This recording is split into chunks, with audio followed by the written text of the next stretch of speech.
大家好，我係僵屍貓嘅鄭芝芝。今日我要整嘅係煎堆仔。首先將啲糯米粉同砂糖撈勻，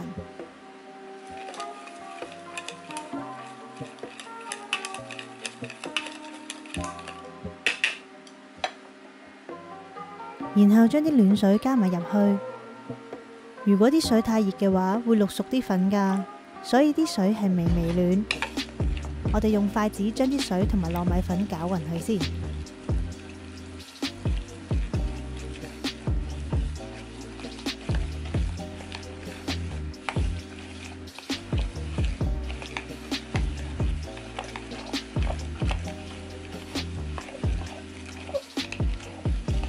搞到呢個狀態嘅時候，我哋可以揾手搓。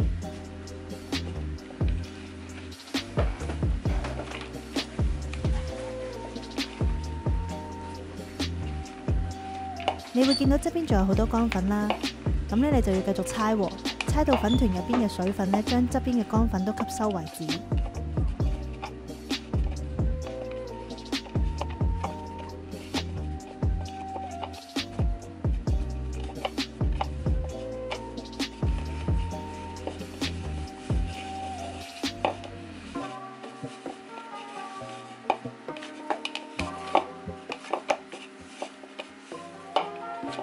喺呢個時候，我哋將粉團拎出嚟先，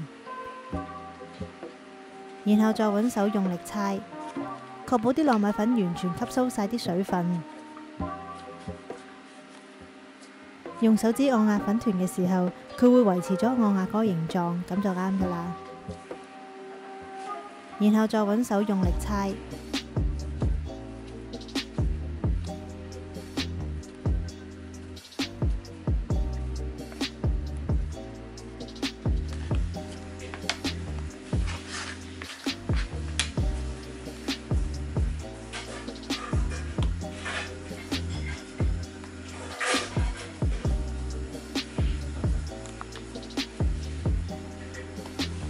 我哋用雙手將佢搓成長條形，盡量搓到佢表面光滑。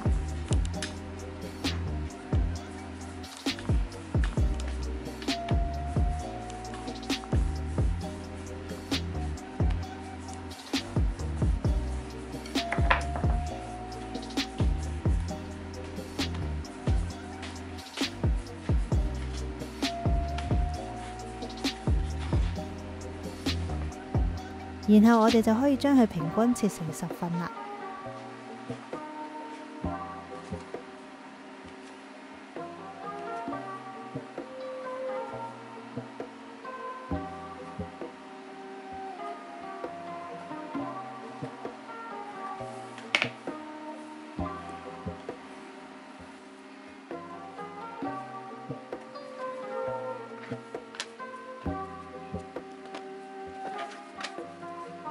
我哋揾保鮮紙或者蓋呢，吸住啲粉團先，避免佢接觸空氣太耐呢，表皮會變得太乾。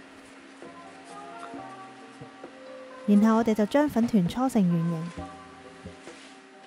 我哋用一隻手將搓好嘅粉團浸一浸水，然後掉去芝麻堆嗰度，用另一隻手將啲芝麻碌滿喺粉團嘅表面。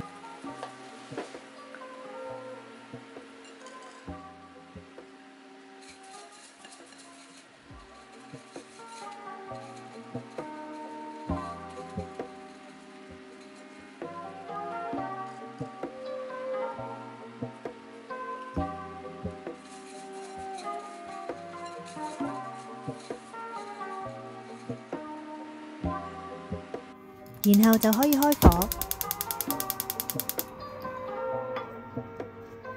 當油溫去到80至90度嘅時候，就可以慢慢加入煎堆球㗎喇。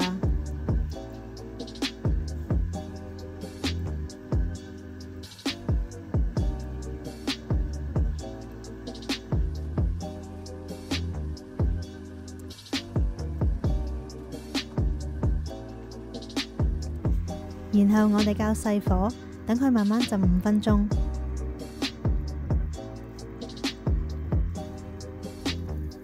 周不時要輕輕力咁樣撥一撥啲煎堆球，避免佢哋黐埋一齊同埋黐底。浸咗5-6分鐘之後，見到啲煎堆球開始半浮起嘅狀態，就可以較中細火，輕輕力咁樣一路撥一路壓啲煎堆球。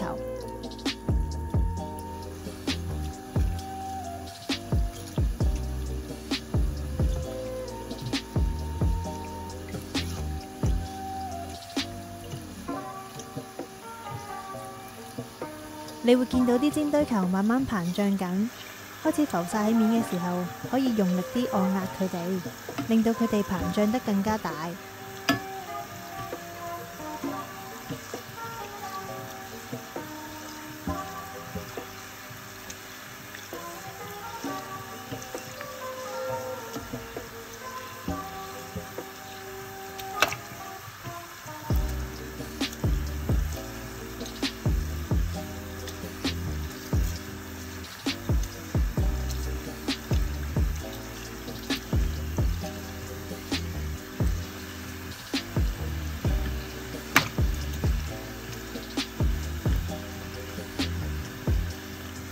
一路撥，一路按壓啲煎堆球。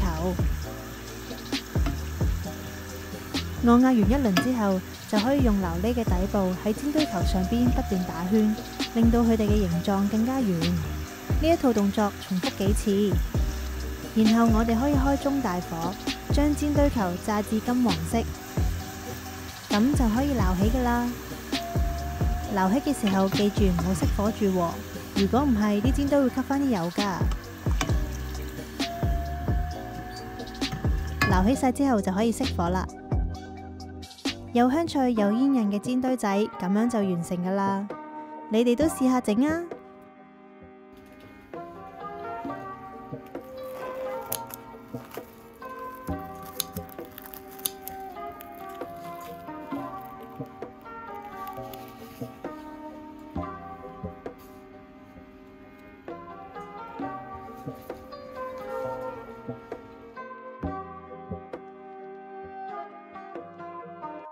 鍾意呢條片嘅朋友，快啲 subscribe 僵屍貓，仲有 like 同埋 comment 啊！